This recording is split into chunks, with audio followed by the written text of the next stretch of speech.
So dhi gocho opango so kata Siaya to kigoch kode Siaya kuno kata nwasegocho Rongo lakini sani ok igoch Siaya. Donge gima wacho no koro yaore malach.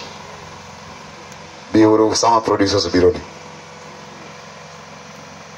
jathum seno mena wi kombata ang' ne bia biya gi jogi te bi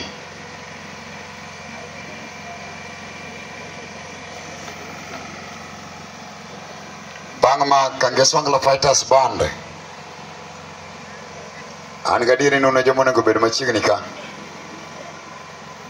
tok jogi tapana luongo stage achiel taluongo u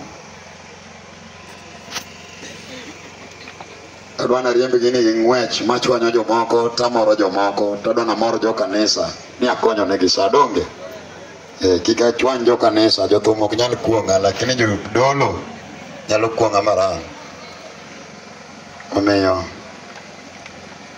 ikele jogi jogi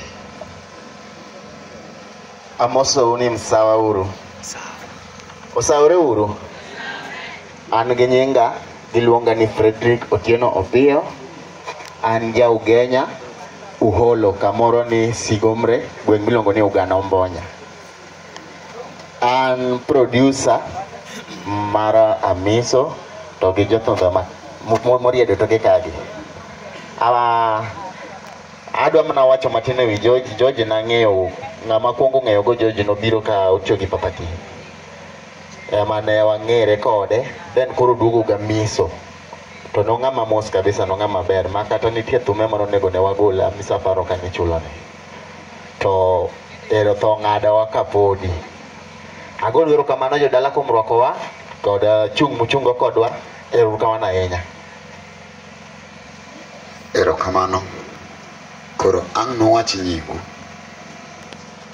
bato seno mina wiko ang' ne mos jogi matin baba thum twadhi goyo sawa ang'ene jogi gombo thum kabe momine no ko mos gini Yesu pake to giduoko ka gikuyo aluongo Mesia dongo winj pacho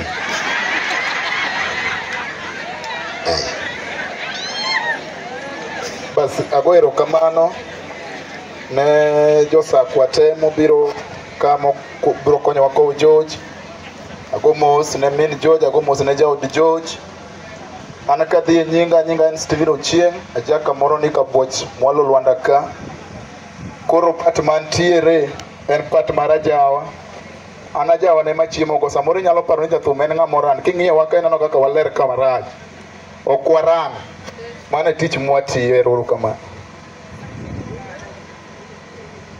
amoso duto ni chokruok opaki karawe nyinga niluonga ni Moses Achieng nyinga mar artist ang'era gi Papa One The Goal ero uru kamano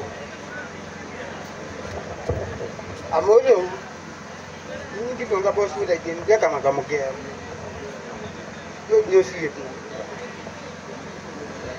kise wuoyo tiloro rape. Okay, ago erokamano mar George da anyalo wacho mang'eny to kanyalo wacho nikech an ajasakwa kaka Maseka Buda Gadundo anyanga ya sikul an mokwongo iluonga Joseph Opiyo gende mong'ere thum en kokombe mino nan George ni nitie thum mokwongo mano kwongo watuti compose kode en thum Nyarosinga mana wero go minoda George na good composer kendo no mora nitie pas mano o compose na machalo kaka nimbita kana dhie jaberano ang'o ka wang'o mena baby poda yieri dieri nyiri Nyarosinga mana joe manomiya jodalawa koro George anya timo nende mang'eny to en mani thuole matin idong' nwa gi minode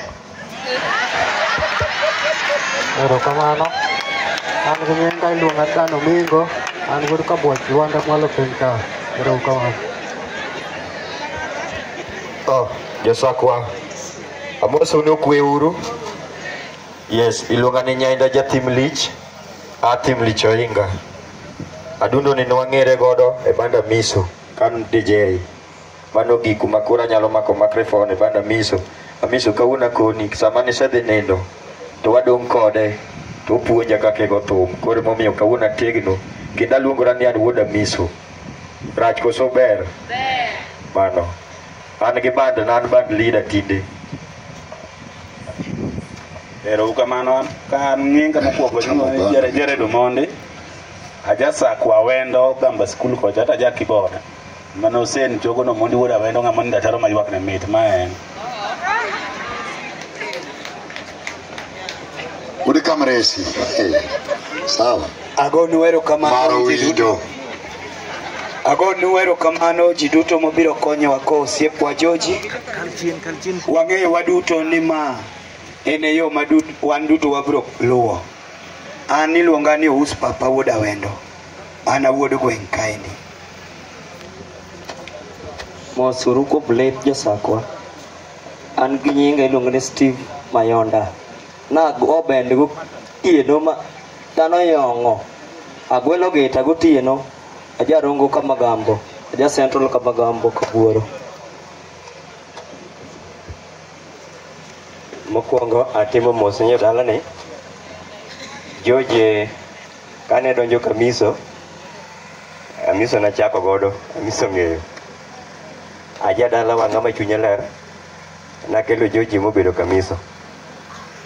An nyinga iluongo Fred Juma. Nying mong'ere i band en Thuon. Kaji dhi kendo kaji duogo. Band leader nane ka. Weke june to onge. Ero kamano.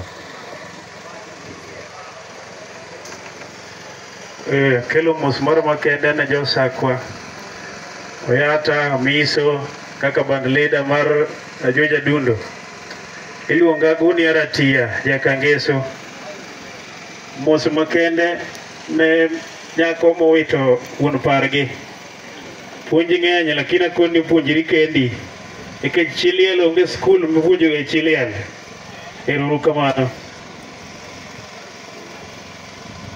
Ero kamano duto ne jomo chopo koa Dundo.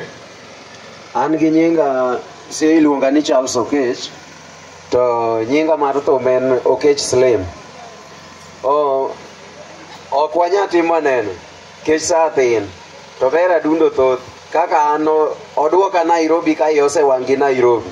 Makora chaka doke lweta Miso gi kaka talanta gini. Omiyo Adundo no chunye tut kama oninde no. Onengo jothumbe mang'eny bed kaen. To mogik. To nyathi kichi bugo. To kik ujuang' yuoru. Joma odong' gi yuori e pacho ka. Kata joma tindo ma bende osebedo madongo ma bende nyalo mibugo min gi support moro. Kik ubol nyathi kich kende. Odong' gi joma tindo to ok onyal. Koro kik ubole kende. Ubugi abuga. Ero kamano. Ne kanisa malera mosuno kwe. Kaito iluonga notamo. Fuana uru kama jodala wa. Fuana uru kama iri. Iluonga notamo wang' mogo gudo kana. Ano siepo Amiso. To ntie weche moko ma samoro ukia kindaga Miso. Amiso japuonjaga. Gimine kabiro ka dho anatiyo go dongo bata Amiso siepna. Amiso ne mano mi advice ni kapo ni neno. Isewinjo wer mono ni gombo rach. Kapo ni ineno kidhi tho. Kionge mtoka. Nyiew kong imadhi gigo tego ji piny. Awacho kosoka wacho. Kaito mana niyo tadhi adhiya. Sani koro odong' kende. Ponono ni dwa tero ka. Awach kosa weya. Ponono ni dwa tero ka. An kako tamado wacho wacha chiel tadhi. Bokucha kunena ka. Kidwa dhi tero. Ter gi dhogi adiwa. Wach moro ni kidhi tero. Tiyudo pich maremo korot. Sama ji chiemo. Ikaw picha ni lokatare wacho ni ng'ano gawi. Ka ng'ano gawi wuogi wene ode. Yo ng'ano tamudo kana anatieko. Ero kamano ne kanisa maler. An bende nyingega gin Dennis Onyango Odhiambo, an ajasuna.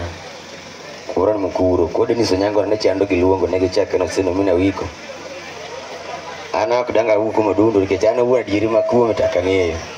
Koro kadanga ber neno ber mana dhi riambo. An Amiso mang'e banda no maler. Nyasaye kubed kodu. Ero kamano.